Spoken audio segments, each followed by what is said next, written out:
I want you to ask yourself a question. When was the last time that you finished watching the news and you put down the remote and said to yourself as you take a nice, relaxing, deep breath, wow, I feel really good. I'm glad I just watched that news program. Now I feel nourished and enriched and ready to give a deeper part of myself to the world. Raise your hand if you've honestly ever had that experience. I don't know how many people are going to watch this video, but of the percentage-wise, I don't think too many people are going to raise their hand and honestly say that that is how they feel on a regular basis after watching the news. It used to be that the news was just a 6 or 7 o'clock programming for maybe 30 minutes to an hour once a day on a select handful of channels or just one channel. But in this day of 2024, between cable TV and satellite TV and internet streaming services and things like Hulu and Netflix and Apple TV and Twitter or Reddit or YouTube or podcasts, or the list goes on and on and on ad infinitum. The amount of news that you could consume on any given day could be from probably 1,000 different sources, maybe more, and it is available to you 24/7. If you wake up at 3 a.m. and you're spinning out in panic, you can grab your cell phone and start doom scrolling on Twitter, but it should be called Twitter, whatever.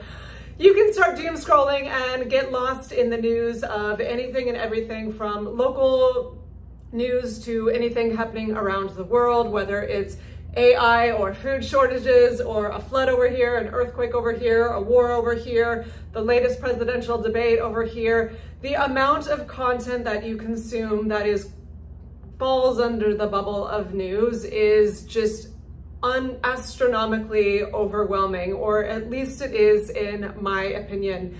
And I don't think people realize how much they are drowning in all of this content and information and all of the subsequent emotions that come with all of this input, because it's so normal and ubiquitous and everyone's there and they're consuming it, and it's on every platform, every device, whether you're in a social media thing or your television's on or the radio is on or you're listening to a podcast.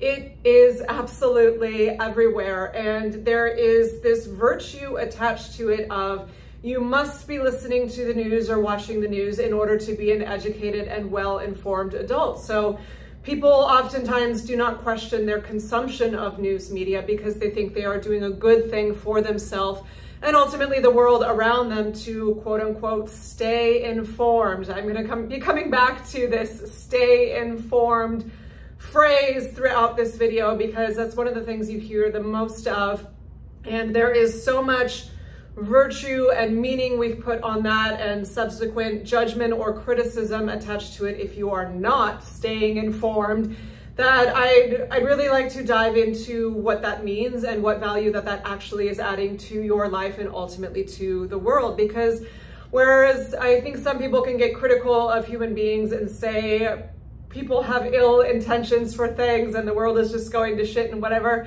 I don't think that. I do think everyone is genuinely doing their best with the knowledge that they have, but things can just get convoluted along the way and people can be misinformed even though they are trying to stay informed. So let's dive into that. This is why I don't ever watch the news, and I already know there's going to be some trolls in the comments saying I am ignorant or stupid or irresponsible or privileged for whatever reason because I elect not to watch any type of news. I've mentioned I don't have a TV, so that would make it a little bit more challenging, but I do have internet and an iPhone, so there's certainly thousands of other sources I could watch some kind of news content from it, because again, it's not just limited to cable TV these days. People go to their news from Joe Rogan or from other prominent podcasters or platforms like CNN, ABC, NBC, MSNBC. I'm just naming American type companies because I'm American, but I know globally there are a million other ones. I have access to all of those whenever I want, 24/7 on my phone, but I do not choose to watch any of them ever, because in my opinion, they are nothing short of toxic. And keep in mind, this is an opinion piece. So when you go to write your trolley comment of how uneducated or foolish I am for never watching the news, maybe ask yourself before you take the time to write that comment, is what you're about to say truly adding value to anyone? You can have your opinion, and this is not a call to action on my behalf to tell you to stop watching the news. Your life is your life, and you need to carry it out however it seems best for you. But I think a lot of people are caught in a trap of really toxic news consumption that is really damaging to their life, and the cost of staying informed isn't really helping their lives at all, and it's not helping the world around them either, which is the sort of the goal of what people think staying informed is about. I think, as I was saying earlier, I give people the benefit of the doubt. I think people want to be altruistic, want to be helpful, want to do better for the world around them, but again, they're being fed certain ideas of how to do this that aren't necessarily at the end of the day helpful. Let's unpack this a little bit further. So news used to be mostly sort of, kind of, I shall say, unbiased, or there was a very strong integrity within journalism to present information of, here's what's going on. I am a reporter, I'm a journalist. It is not my position to take a stance on whether this certain event is right or wrong. I am just here to provide information, and you as an upstanding citizen are to ingest this information and then make an informed decision on your own personal opinions on it and what course of action you may or may not want to take. That all sounds good. And I think a lot of people still subscribe to this mentality, and probably I would say, again, whereas I don't have this mistrust in media and then I think all journalists are evil, I think people that get into that industry really do want to tell the truth and really do want to do better for the world by providing information that they think will be helpful. But if you look at where news has progressed now, similarly, if you look to where the pharmaceutical industry has progressed now, which is this massive, it's one of the largest industries in the world, and that has stemmed off of the industry of medicine, which was initially designed to help people. If you look at where they are now, it is not this altruistic conglomerate, large trillion-dollar industry that really just wants to help people. It's an industry. It's an industry, and it is designed to make money. You have to remember that at the end of the day. The news is designed, especially in this day where the market is so saturated with thousands upon thousands of different areas of content, different platforms where you could go to get your news from.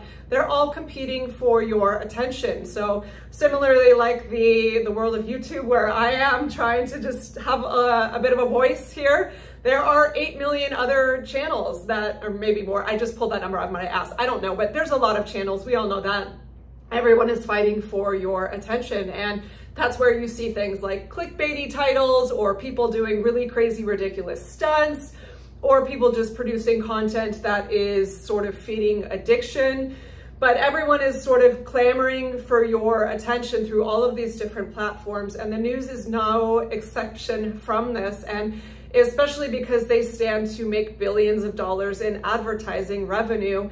The news is a business designed to keep your attention. They want to grab your attention, get you in, get those views, and keep you watching day after day after day after day. They are around 24/7 so that they can get your attention as much as possible. You have to keep that in mind. So there already is a slant and a bias there. And you may say, oh, well, I watch CNN or MSNBC, and those are more sophisticated ones than Fox or ABC or whatever. But maybe 50, 40 years ago, perhaps, but remember, all of these media corporations are owned by larger corporations that are very much tied to big business, whether it is pharmaceutical companies or oil companies or large tech companies.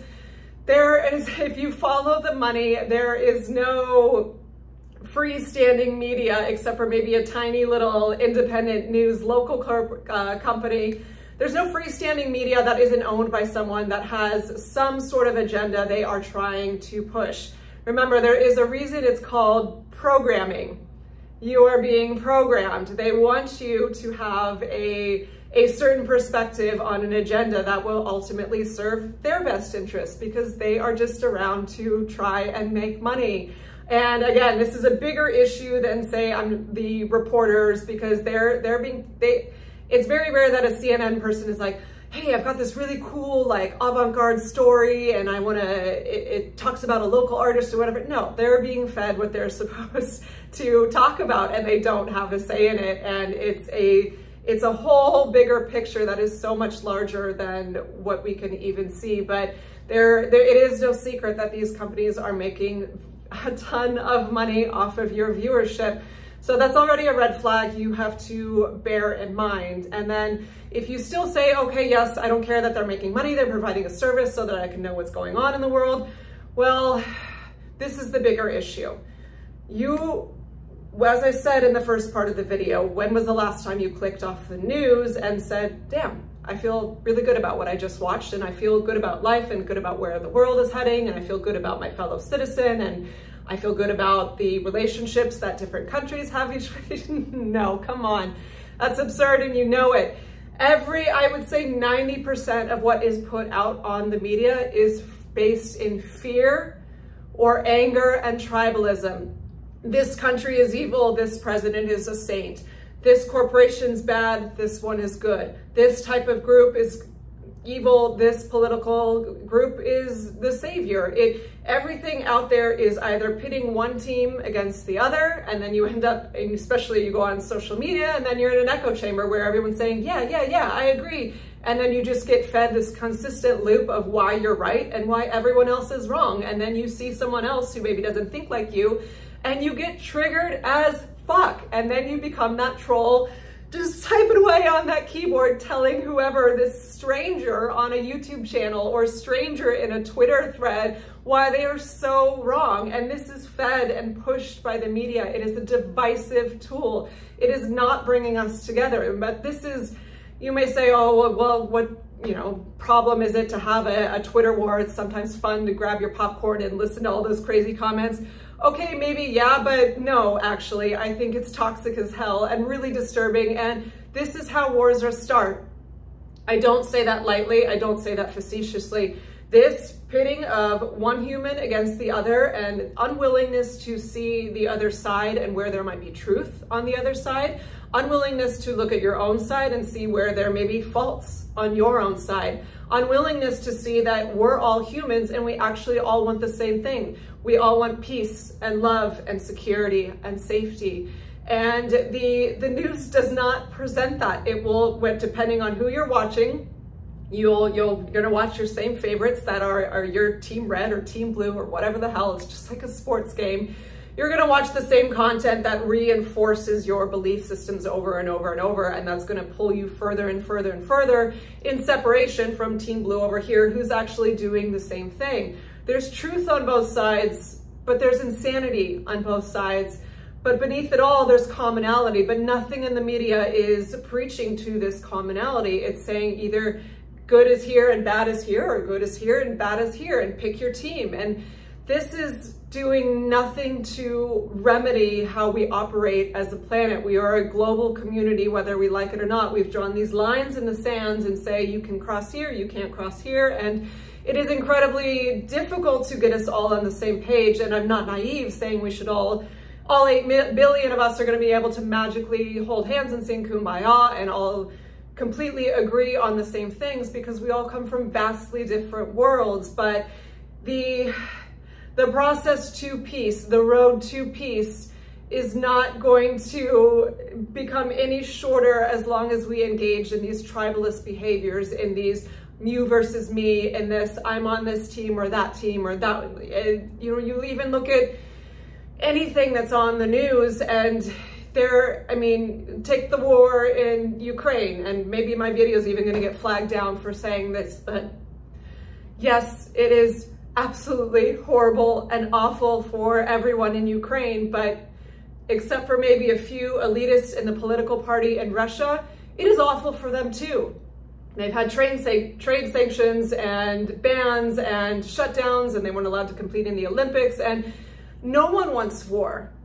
Political parties start war and they brainwash citizens to get behind them, but at the end of the day, war is terrible for everyone.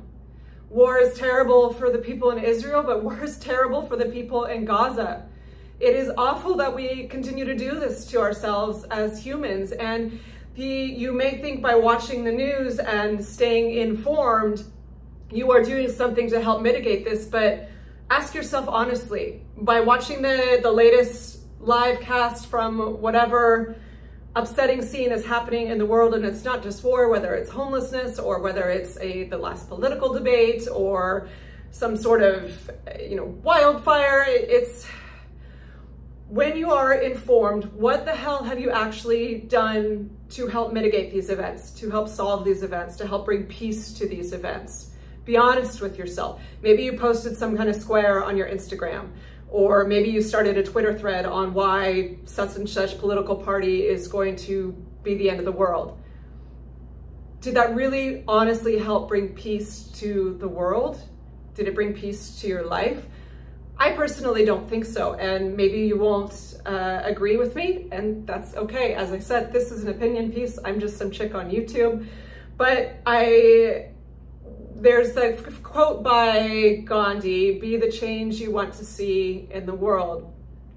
Being the change means starting it at the most inner, most local place that you can. And it may seem like such a tiny, minute action that couldn't possibly solve world hunger, end all the world. And in that moment, it won't.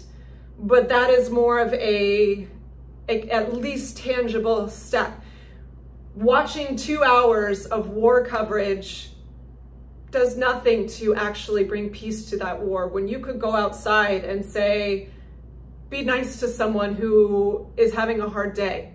Call up a friend who you know is struggling, or perhaps make peace with someone who you were having a fight with.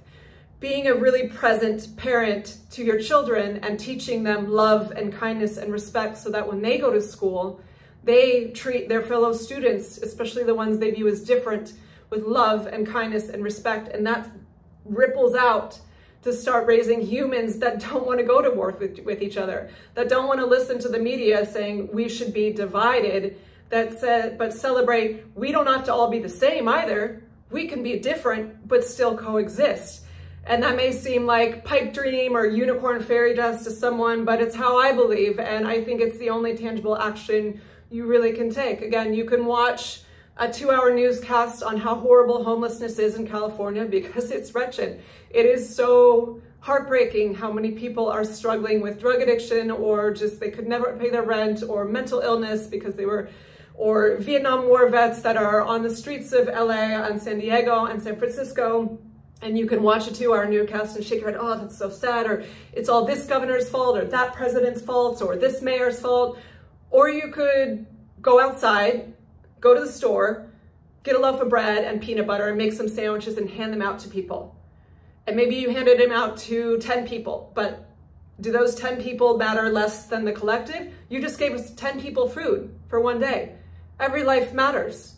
If you really care, you can try to make a direct difference in little ways that you can, and that would ripple out. Imagine if everyone did that in their city.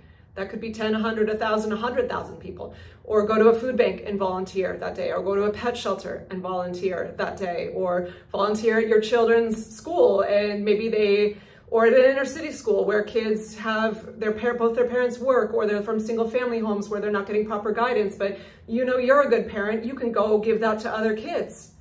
And then all of a sudden that kid has some nourishment and some guidance and maybe won't fall into drugs and crime. And there are so many things you can do on a very inner local level in your little sphere that may seem like just a drop in the ocean, but if you really care about humanity, it is each life matters. And giving love is the most powerful thing you can do, and it's something you have directly control over.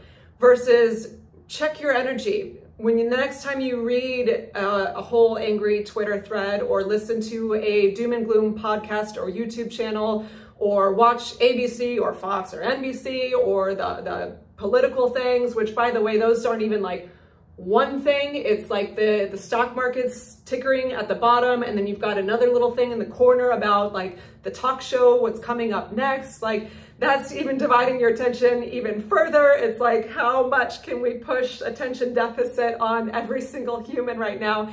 But all of those things, what they're doing is they're dividing your attention away from yourself.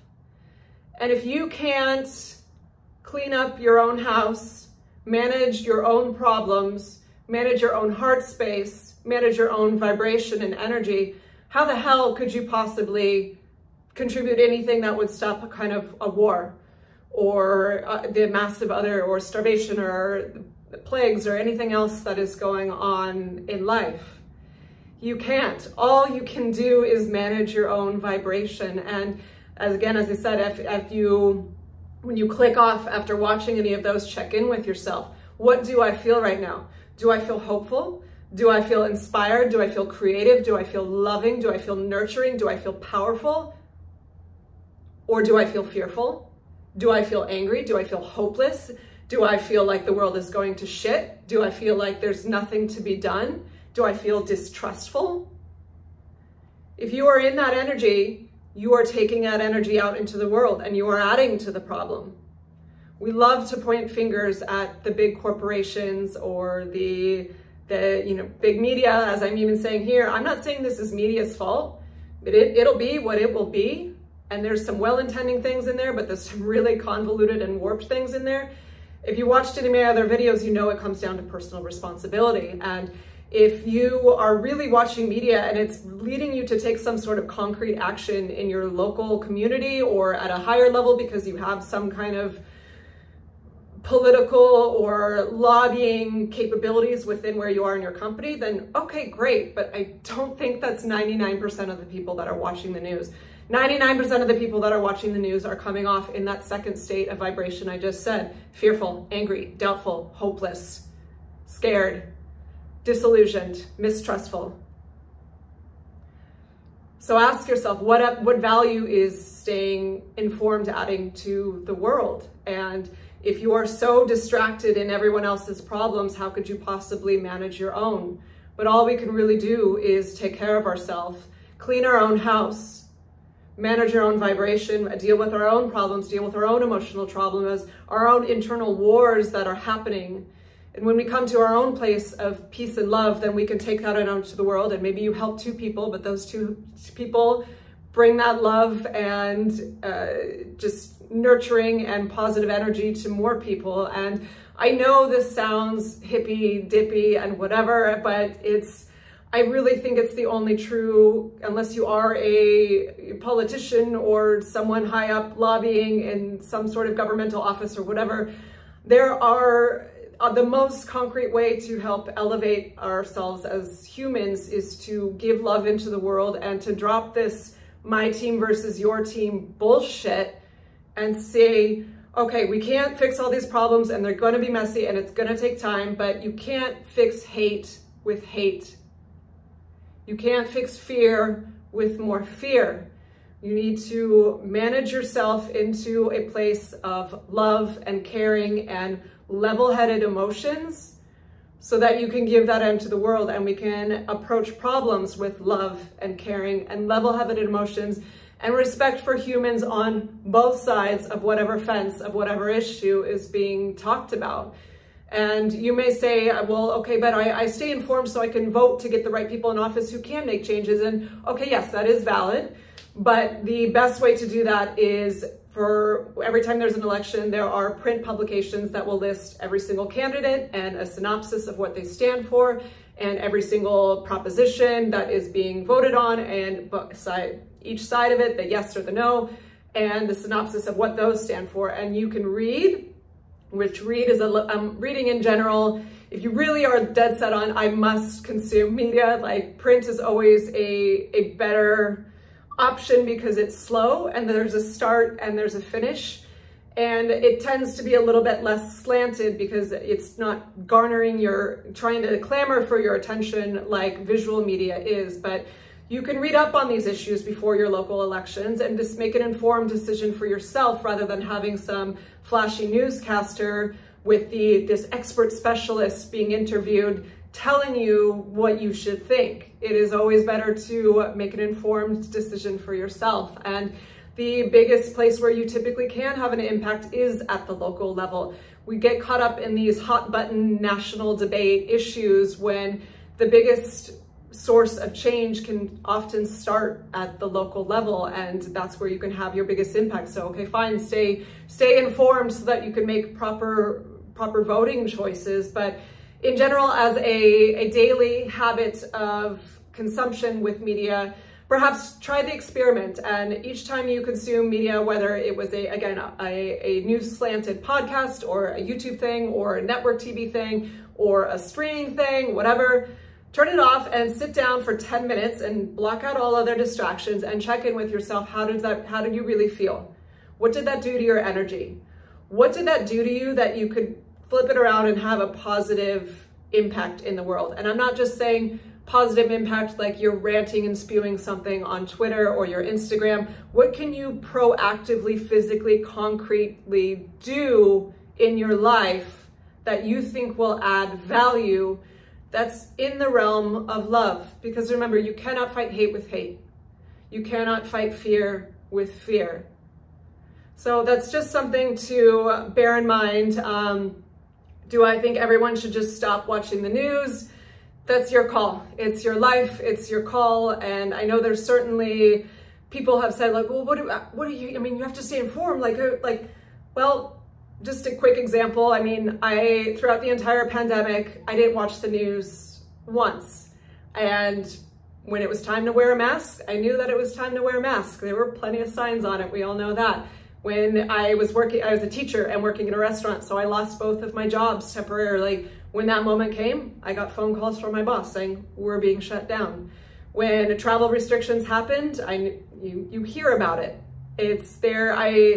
There's word of mouth is a powerful thing, and connecting in person is a powerful thing. But I've had an aversion to the news for most of my adult life, but during the whole pandemic, I had an overwhelming intuitive pull to completely stay off the news because I knew that, yes, there's certain things you have to know, and I found them out through just living life as you cross that bridge when you come to it. But for me, I knew that staying in that energetic of complete fear that was globally, and I'm not saying it's unfounded. This is not I'm not going into this issue of which side was right for this video on this very large issue that affected our whole planet. I am speaking to, there is no doubt about it, that everyone was in massive fear.